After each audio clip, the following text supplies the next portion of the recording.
Hi guys and welcome back on GSM-ABC YouTube channel. In this tutorial I will show you how to enable LED flash for alerts on iPhone 11, 11 Pro and Pro Max. So let's do it. So to do that, just go to settings and here scroll down and go to accessibility, and again scroll down and go to audio visual.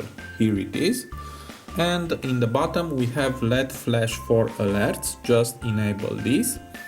And also we have the option flash on silent. You can let it enable or you can disable it.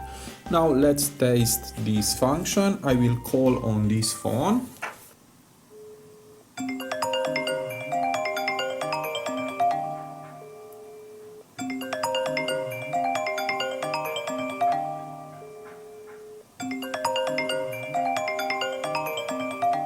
So this was my tutorial for today. I hope to be useful for you, and see you to the next. Have a nice day.